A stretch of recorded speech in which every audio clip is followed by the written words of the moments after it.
What is up, people? This is Donnie from Think, Make, Repeat, and today we're going to go over kind of how I assembled and painted the Maggie.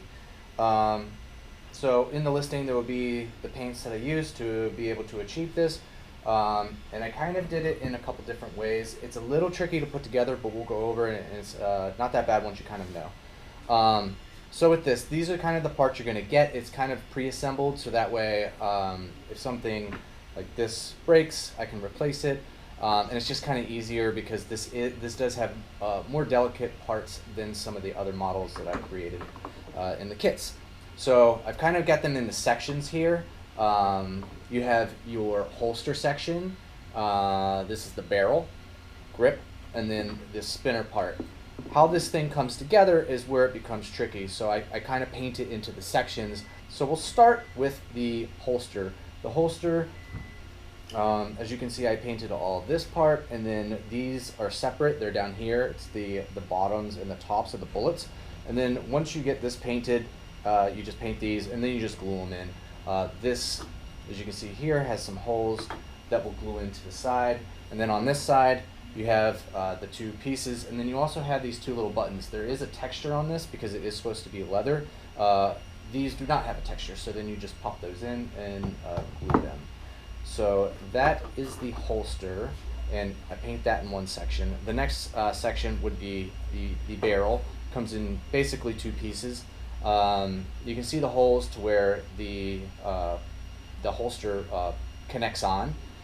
This will have some pieces already glued in here, and then there would be a hole for this post.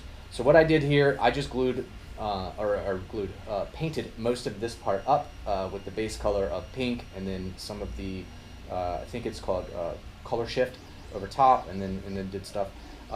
Glued this part on. I just watched not to get too much paint on this because then it makes it a little bit tricky to get in there. But if you wanted, you could just glue this on first and then paint it. It's just going to be a little bit difficult to reach up in here. I did most of this with an airbrush. You could do it with a brush too. It's really up to you and what you have.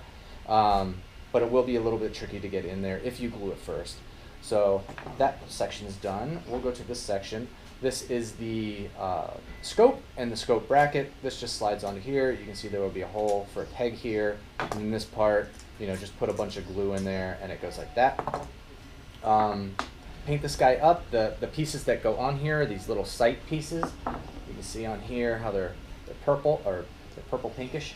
How I put those on there, the easiest way was just put a little dab of glue and then put this on there. I don't glue those on there just in case you want to go ahead and file any of this or sand any of this a little bit more.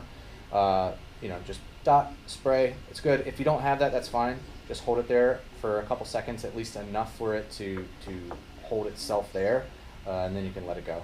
And then paint it afterwards. So that part being done, this you just paint, it's just pretty much pink. Quick update.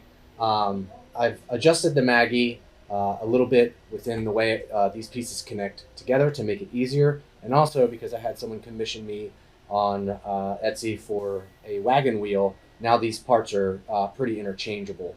So I'll go over this new parts right now. So here is the new chamber. It's really similar to the other one. It's just the hole is bigger, and now this peg is bigger as well. And this peg does not go all the way through the back into the grip anymore. And this is better in a variety of ways. And now it also has a hexagon shape that fits in here, which gives it a nice secure fit. And you'll see which way it goes. There is a little small, I had to cut a piece out here, pretty much. So that way this little flange piece doesn't hit it. So you'll have to get it in the right orientation anyways because of the post as well. So it would just slot in like this. You can see the hole is facing upwards. And this is as well. This always, I always put these in, so sometimes it looks like this, where that's just like, I think they call it gassing or flashing from the CA glue. But you can see this will just fit in there. And then that fits in there. Going like that, and this peg is no longer here. It's not a separate peg, it's actually attached, and that will just slot in there, and this slots in there. So that's the update on the Maggie. If you have any feedback for me, that would definitely help. and get back to the rest of the build. I think that's basically it. You know, just paint them into sections, and then at the end assemble basically those 4 pieces, and that should be it. If you have any questions putting this together, let me know. Any comments or anything, you know, let me know. Thanks for watching, and I'll talk to you guys later. Thanks, bye.